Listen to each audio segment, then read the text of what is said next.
Président, bonjour. Bonjour Yves Boris. Du 13 janvier au 4 février aura lieu le CHAN. Qu'est-ce que vous avez dit aux joueurs avant leur départ pour la Tunisie? On leur a dit simplement qu'ils sont les meilleurs joueurs de notre championnat. Donc il n'y a pas mieux qu'eux. Et qu'ils ont la chance aujourd'hui de rentrer dans l'histoire de notre pays en faisant la meilleure compétition possible, c'est-à-dire en allant chercher le titre.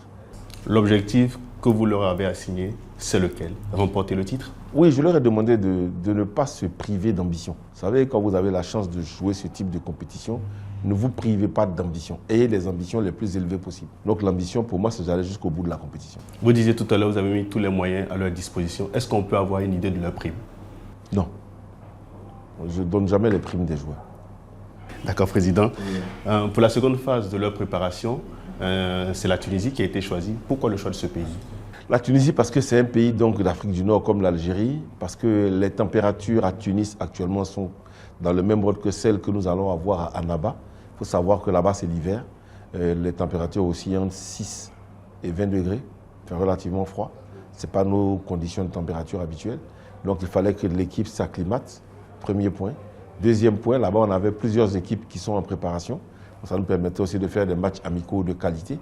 Donc, avec tous ces paramètres-là, on a choisi la Tunisie pour pouvoir préparer la compétition. Récemment, il y a eu la Ligue professionnelle de football qui a fait le bilan à mi-parcours de la Ligue 1.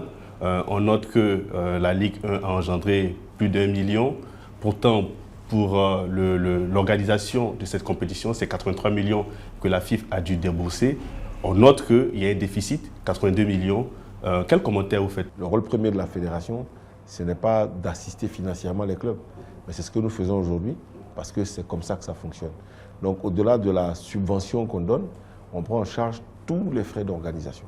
Et les frais d'organisation sont des frais importants pour mettre les équipes dans les meilleures conditions. L'objectif aujourd'hui, c'est dès que possible de faire repartir l'ensemble des clubs dans leur région, parce qu'en région, il y aura plus d'engouement.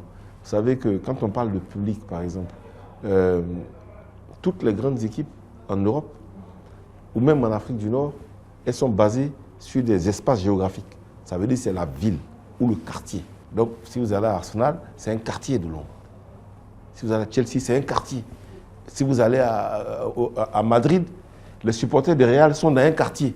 Ceux de l'autre équipe de Madrid sont dans un autre quartier. Donc, les grandes équipes ont un ancrage local.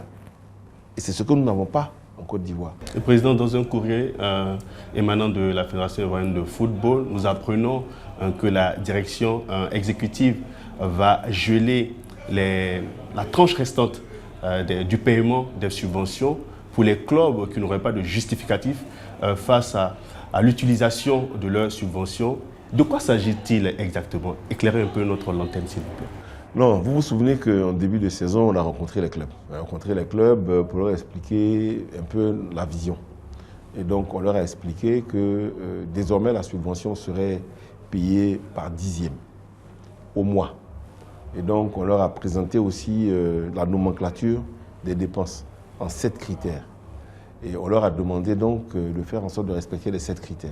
C'est ce qu'on a commencé en septembre et on a payé 4 tranches. Septembre, octobre, novembre, décembre.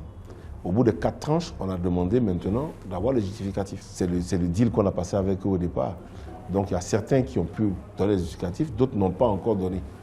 Donc ceux qui ont donné les justificatifs vont recevoir les subventions. Ceux qui n'ont pas donné, on leur a donné un délai complémentaire pour donner les justificatifs. Donc en réalité, c'est simplement une aide que nous apportons au club à l'organisation et à la gestion. Nous, en tant que fédération, on reçoit des fonds de la CAF et de la FIFA. C'est des fonds qui sont conditionnés par un certain nombre de procédures, de respect de ces procédures-là. Et c'est exactement la même chose. Vous savez qu'il y a ce qu'on appelle la licence des clubs. Au niveau de la CAF, maintenant, ils vont exiger que les clubs aient un certain nombre de critères, dont les critères de gouvernance. Donc c'est vraiment ce qu'on est en train de préparer.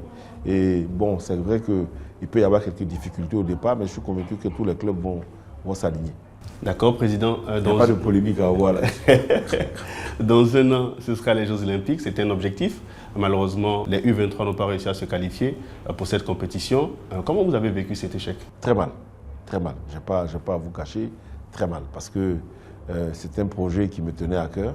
Malheureusement, on est arrivé, c'était juste là, devant nous, il fallait y aller, premièrement. Deuxièmement, ce n'était pas une date FIFA.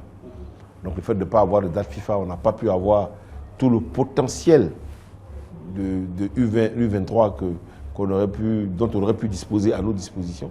Donc on a travaillé avec, je dirais, ce qu'on pouvait avoir sous la main. Et malheureusement, on s'est fait éliminer par l'équipe du Niger. Et j'ai vécu mal parce que j'avais vraiment beaucoup d'ambition pour cette sélection. Quel sera le sort du sélectionneur des U23, Faye Emers? Oh, mais Emers est dans un projet global. Les U23 faisaient partie d'une mission. Mais aujourd'hui, il est l'adjoint de Gassé, donc il va continuer à travailler, à apprendre. Président, merci. C'est moi.